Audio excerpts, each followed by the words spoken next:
Hey, students, it's Professor Gore, and in this recorded lecture, we're going to be talking about several different topics. One of them is the new feminist movement. Another one is going to be some other civil rights initiatives, as well as important Supreme Court cases in the 60s and 70s.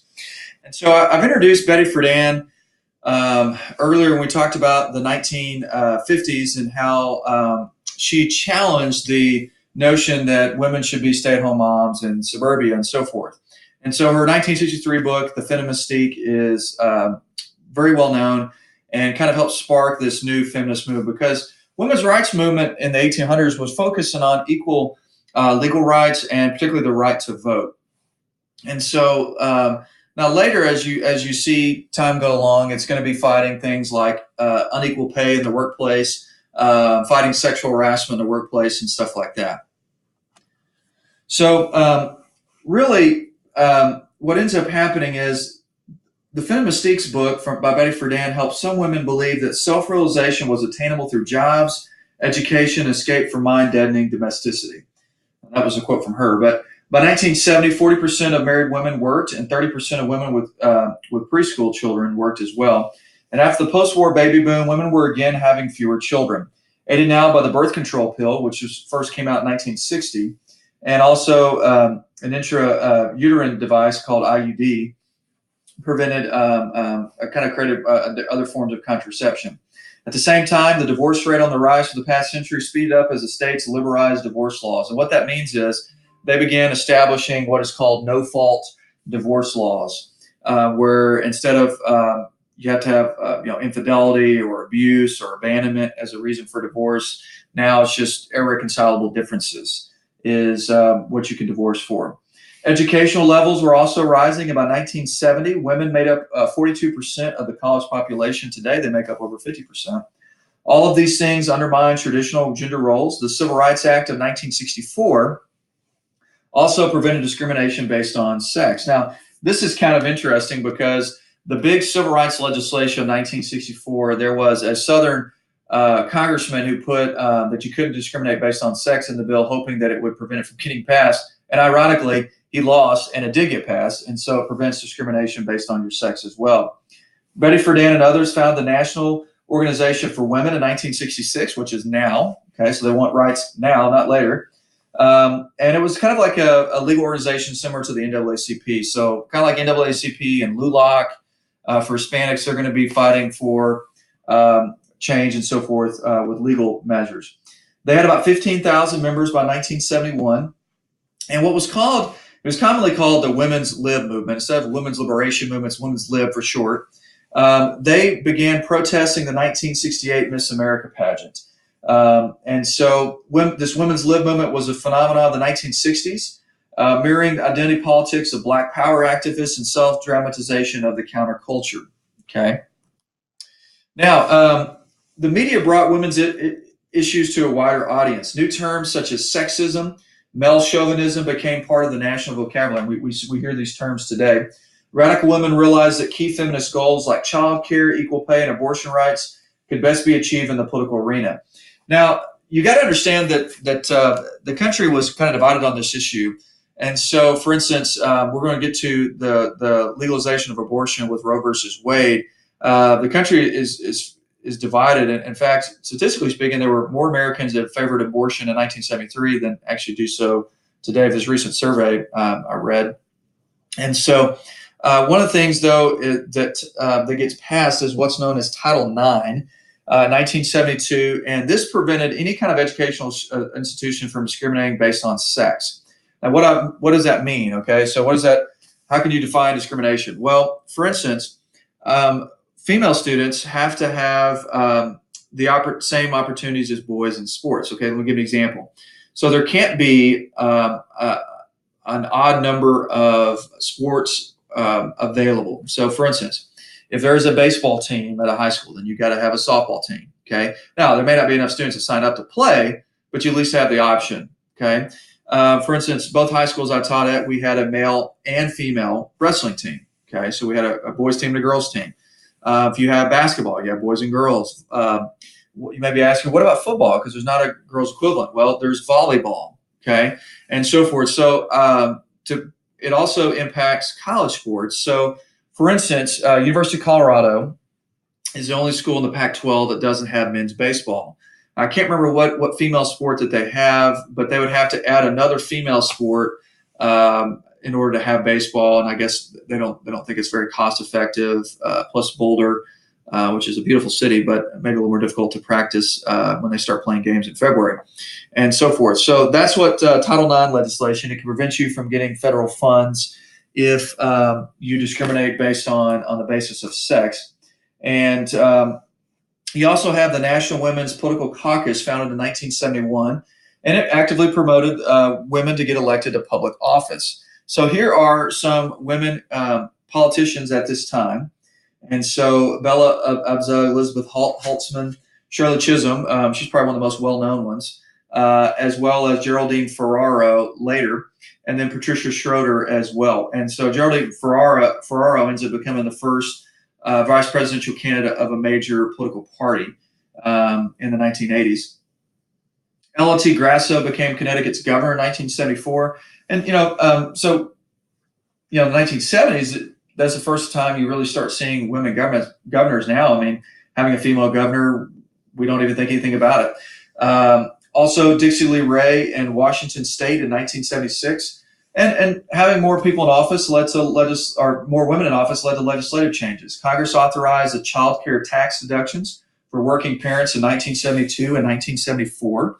So, for instance, your parents who work can claim you if you're a dependent, considered as still dependent on your taxes. Now, you may be older and well out of the house and so forth, and that's not the case. But my wife and I, we claim our children as dependents on our taxes. My parents did that for my sister and I when we were growing up. And so it kind of reduces your taxable income. And the reason why the federal government does this is because it's expensive to raise children. We want, as a society, want to advance. If people aren't having children, then we can't continue as a society. Now, people may choose not to have children. That's fine. But that's the tax incentive is to at least make it a little more financial, a little bit easier financially for parents to raise children. Also, in 1974, the Equal Credit Opportunity Act was passed that allowed married women to get credit, where before, where a married woman could not take out her credit card without her husband. Well, now a married woman can get a credit card on her own as an adult, and also a woman can get a mortgage in her own name and so forth. So, in 1977, about 20,000 women went to Houston for the first National Women's Conference and discussed topics such as violence, homemakers' rights, and the needs of older women and abortion. Now, speaking of this women's lib movement, you have a counter to that, and that is with Phyllis Schlafly. And she kind of represented the stereotypical from the 1950s woman who stayed at home with the kids and helped raise the children and so forth. Because what ends up getting passed in the 1970s is what's known as the Equal Rights Amendment. Okay, it was first introduced in Congress in 1923 by Alice Paul, who was a famous women's rights activist from the early part of the 20th century, and it came again in the 1970s. And basically what it states is equality of rights under the law shall not be denied or abridged by the U.S. or any state on the basis of sex. Now, one of the main reasons why some people in the country didn't favor it is because it meant that women could be drafted the same as men. And critics argued that it would create a kind of a unisex society where you wouldn't have gender differences and so forth, and male and female bathrooms and so forth, and you could have men and women going in the same bathroom. And that this argument has come up recently, talking about the transgender movement and so forth. So this is something that a little bit different in the 1970s because it dealt with the Equal Rights Amendment, but more in the 2000s it deals with the transgender movement. And so that's an issue, as I'm sure I'll be teaching on in years to come in history about what's happening in the 2010s with the transgender movement. So it does get passed in Congress, but in order for an amendment, okay, so like the 28th Amendment or so forth to be passed, it has to be ratified by enough states. And so the Stop ERA movement, organized by Phyllis Schlafly and others, was able to put enough pressure in some of the states that it wasn't ratified in, where it doesn't get ratified. And so an amendment, if it doesn't get ratified within 10 years, the amendment expires. And that's actually what happens in 1982. even though it was passed in 1972. Okay. Now, this event is kind of considered where the gay rights movement begins. And so it was called the Stonewall Riot of 1969, happened in New York City. It actually took place at a gay bar where off-duty police officers came in and kind of harassed them, and the homosexual men fought back. And so they began founding advocacy groups, newspapers, and political organizations to advocate gay rights and so forth.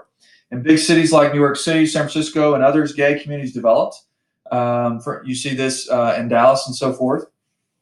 And in 1973, the National Gay Task Force launched a campaign to make gay men and lesbians a protected group under laws covering employment and housing rights. And during the 1970s, Detroit, Boston, LA, Miami, San Francisco, and other cities passed laws barring discrimination on the basis of sexual preference. And so conservatives are going to fight back about this, and even overturned a law in Miami by popular votes. And this is still a hot button issue today. And of course, the Oglethorpe Supreme Court decision overturned the DOMA, which is Defense of Marriage Act, and legalized same-sex marriage across the country. Now, let's look at actually enforcing civil rights, that legislation from the 1960s. Now, affirmative action, as I told you in a previous lecture that we would come back to affirmative action, actually what that consists of. It's where businesses or universities will take action, hence affirmative action, to try to hire and admit so many minorities each year. Now, to protect themselves against considered a racial discrimination, universities began admitting a certain percentage of their applicants that were minorities. Businesses wanting to hire workers, not just because of their qualifications, but just because of their race and so forth. That is affirmative action. And so this was praised in one sense and then also criticized in another, because you could have somebody who is hired just because they were a minority, not because they were qualified for the job and so forth. And but what ends up happening because of affirmative action, you have African Americans, the number that attends college ends up doubling.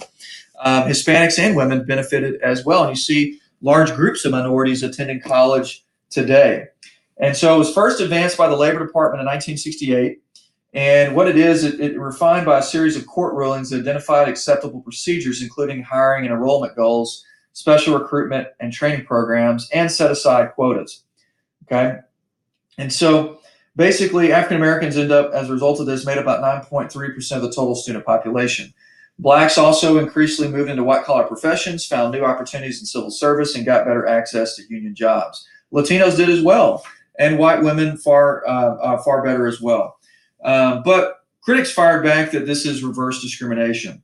Especially troubling were the quotas because they were easily abused, tempting employers and college managers to shoot for the numbers without too much concern about whether the minorities hired or admitted really merited affirmative action. And so there is going to be a Supreme Court case that challenges this, okay?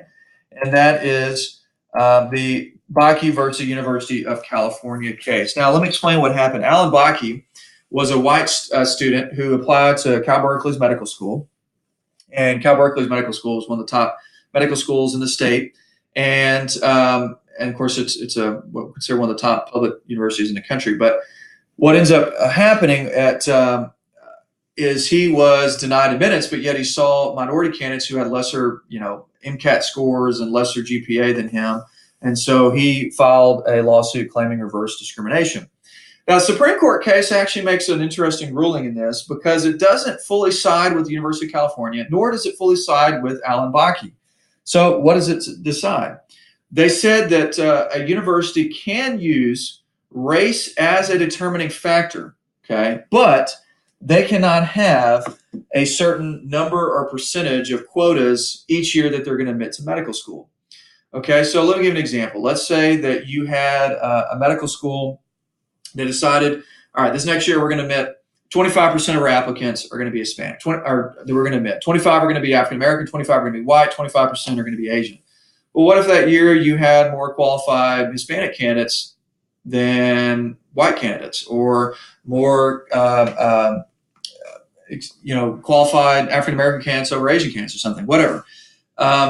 You see the problems of this, and so universities still have the right to use race as a determining factor, and actually you as a student have the right to determine whether you want to tell them your race or not.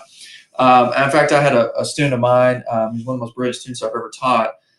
He was from Bangladesh. He had to have a higher ACT or SAT score to attend some tier 1 institutions because he was classified as an Asian student than somebody from a different ethnic background. And he was like, that's discrimination because I'm Asian. I have to automatically have a higher score. Now, trust me, he had those scores and he got into every school he applied to, including Harvard and Yale and so forth. But nonetheless, he actually competed at a national debate tournament and talked about that issue. Now, one of the things that happens as well, after talking about the Bakke versus University of California case, is the case of busing. Now, I mentioned that Nixon is going to slow busing and so forth, but let's look at it a little bit more in detail here. So in 1968, hardly a third of all black children in the South attended schools with whites. So once integration ended up happening, a lot of deep southern small towns began establishing kind of like private schools that end up being pretty much only for whites because they could afford it. And so in 1971, the Supreme Court imposed a countrywide busing plan. By the mid-1970s, 86% of black children were attending schools with whites, and the North surprisingly resisted to this. So this is not really the South as much as it is the North, particularly the Midwest, and this sped up white flight to the suburbs. Okay, and then in the Supreme Court case of Milliken versus Bradley, in 1974, the Supreme Court ruling clarified the distinction between de jure and de facto segregation. Remember, de jure is by law, de facto is just by other reasons. And so it confirmed that segregation was allowed if it was not considered an explicit policy of the school district. So if you just had a town where just white people live there, then that would not be segregation by law. That's just kind of the way things were, and so forth. Now, and in particular, the court held that the school systems were not responsible for desegregation across district lines unless it could be shown that they had deliberately engaged in a policy of segregation. So let's give an example. Let's say you're looking at the Dallas-Fort Worth Metroplex, and you have Richardson, Texas, and Plano, Texas. Plano School District would not be responsible to bus kids out of Richardson School District lines to Plano just for the sake of integration. Okay, it has to be done within the district level, and then you see Dallas ISD and Richardson and Plano and stuff do that within their own district, and so forth. Now, let's talk about the judicial activism of the Warren Court. Earl Warren was appointed by Eisenhower to the Supreme Court in 1953, and the Warren Court is kind of known for its advocate for civil rights and civil liberties and so forth. Okay, so let's look at some of these Supreme Court cases done by the Warren Court. All right, one of the first ones is Griswold versus Connecticut. The court struck down a state law that prohibited the use of contraceptives even among married couples. So the state of Connecticut had made it where you couldn't use birth control. Supreme Court said, yes, you can. Okay. Gideon versus Wainwright held that basically that all defendants in serious criminal cases were entitled to legal counsel, even if they were too poor to afford it. This is why every person, even if you can't afford an attorney, you have a public defender who defends you, and so forth. And what's interesting about this case is that some people that didn't have an attorney, even though they committed a crime, end up kind of released from prison. This caused quite a bit of criticism because you have, well, this person committed rape and they're getting released from prison just because they have a legal counsel. They still committed the crime and so forth. And so that was very controversial. In 1966, you have the Miranda case. It ensured the right of the accused to remain silent and to enjoy their other protections when accused of a crime. Now, I got to tell you the story about Miranda. Miranda was a scumbag. He raped a quadriplegic, okay, somebody who was basically paralyzed from the neck down, okay? And what happened when police were arresting Miranda, he confessed to the crime. And so he later went to prison and then started reading about different legal stuff and ended up suing. And it ended up the Supreme Court actually overturned his conviction, which, as you can imagine, angered people of Arizona about this. And what ends up happening is he ends up printing all these Miranda rights cards. So that's why you see police read you your rights. You have the right to remain silent. Anything you say can and will be used against court of law. You have the right to an attorney. If you can't afford one will be provided for you, yada, yada, yada. You can see I've watched some Law and Order shows and so forth. And so what ends up happening to Miranda is he was actually at a bar and got into a fight and got stabbed to death, and they were never ever actually able to find the killer, and so forth.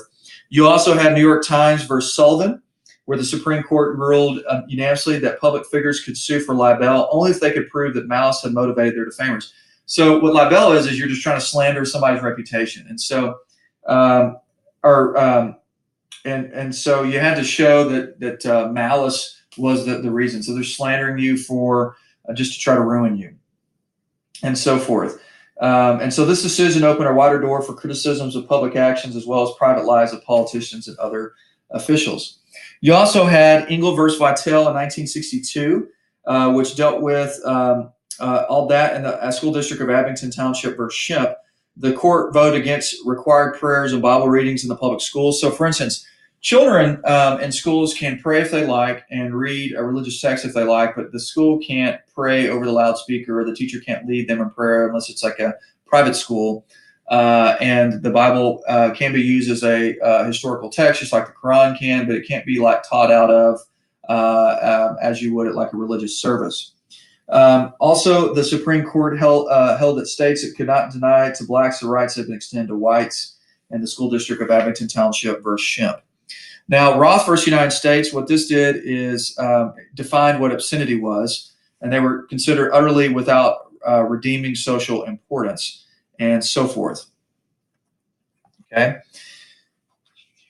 Now, you also have Matt versus Ohio, which I have to tell you about this court case. This is a crazy court case and one that you just can't make up.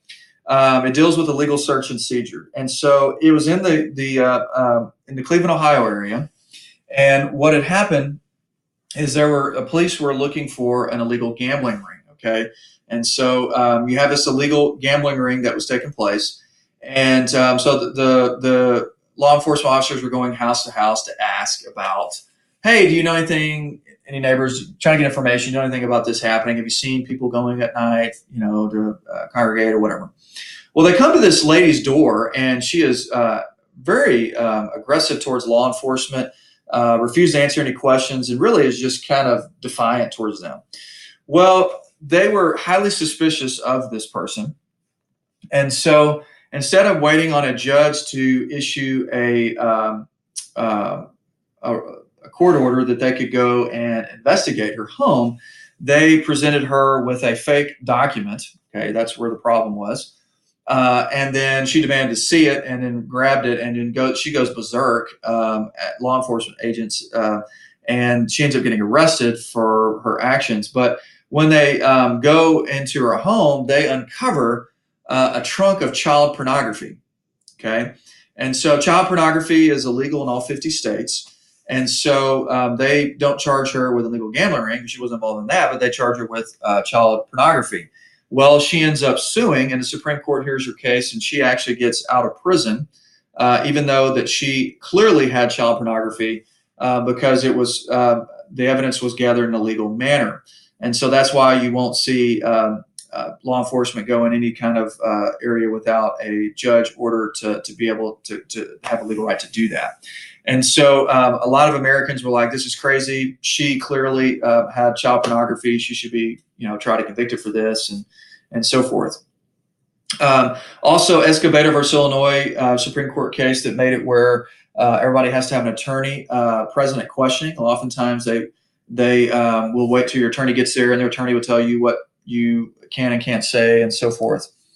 Also, the Warren courts handed down some court cases dealing with apportionment for electoral districts, because rural areas in a lot of states, back before the 1920s, the majority of Americans lived in rural areas. And then after the 1920 census, more Americans lived in urban areas. But they didn't change the districting and so forth. And so the Supreme Court cases changed that. You had Baker versus Carr.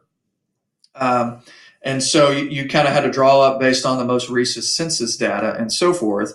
So that way you could have more, you're going to have more state legislatures in more highly concentrated population areas, and it needs to be based on the most updated census data. Rose versus Sims. kind of did this extend it a little bit further and dealt with a similar circumstance. Okay, so I've already talked about school district of Abington Township and New York Times versus Sullivan.